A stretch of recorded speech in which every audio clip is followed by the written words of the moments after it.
people. Welcome to 8-Minute Ramen, saucy, flavorsome, and rich. Has it ever been that we didn't deliver on our promise? And our promise is that we bring you industry leaders that reimagine future through design. And today we're going to do just that. We are joined by Shaon Sengupta, who is the country leader at Kendall Vital India. So, she covers everything that you can imagine, from customer experiences to design strategy. So let's dig right in. Shaon, I have a question for you. So, do you like ramen? I do like. I think a lot of people like it. I love everything Japanese, quick or elaborate. So, on our podcast, we do this one segment called the palate cleanser segment, where we have 3 ramen bowls and it has 3 sets of questions: saucy, flavorsome, or rich. So, we just leave it up to fate. You can go on instant, and I'm just gonna shuffle these bowls. You can pick whichever you want. Okay. Okay. Go ahead. Let's try your luck. All right. I Which pick one up would you? the comfortable middle one. Popular choice. Ooh.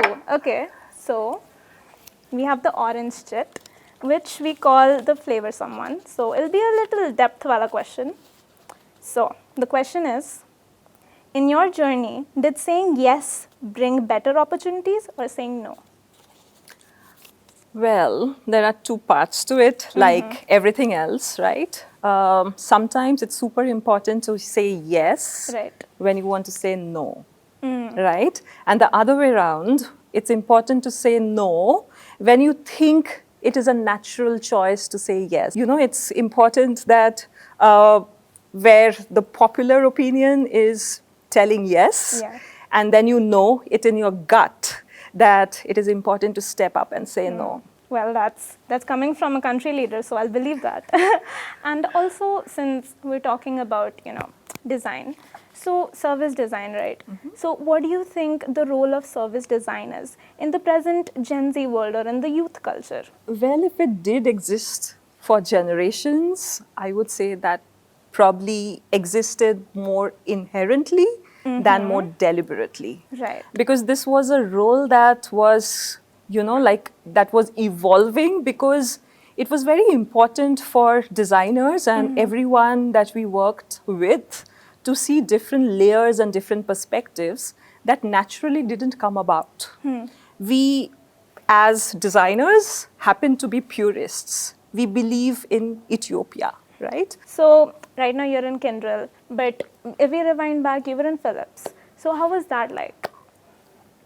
So with Philips, I spent, the best growing up years of my career. So all in all, it feels like, a very high energy, great room for failure, but at the same time, a lot of appetite for hypothesis and assumption and experimentation.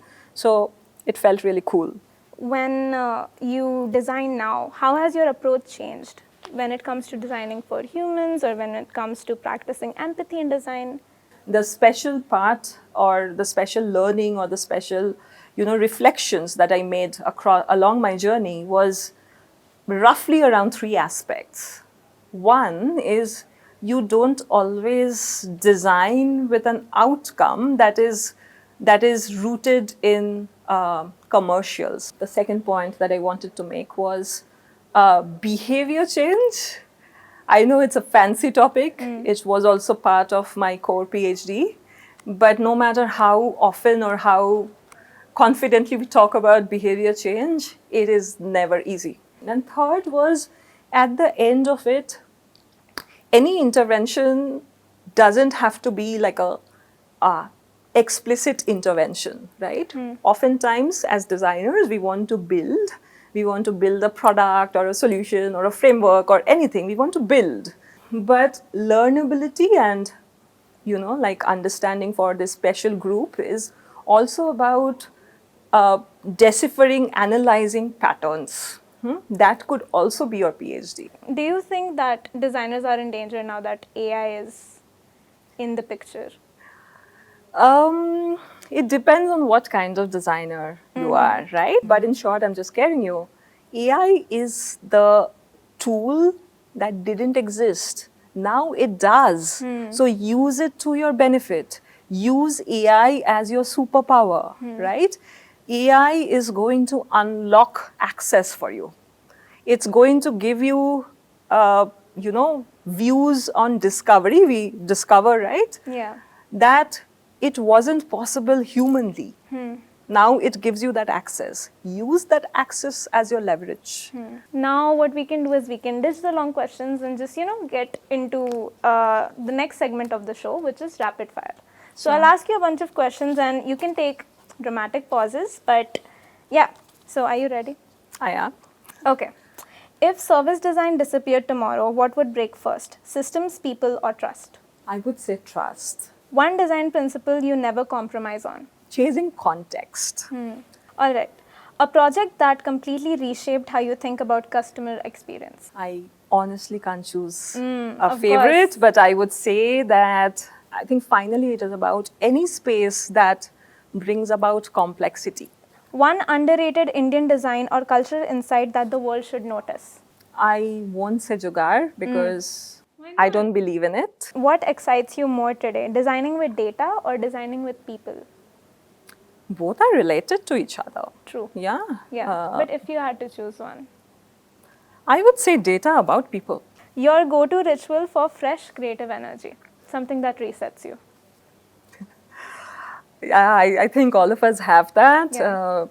In my point of view, it's like a, at the end of the day, a nice shower, hot shower, and then you let go of all the learnings you unlearn. So let that shower cleanse you of all your prejudices.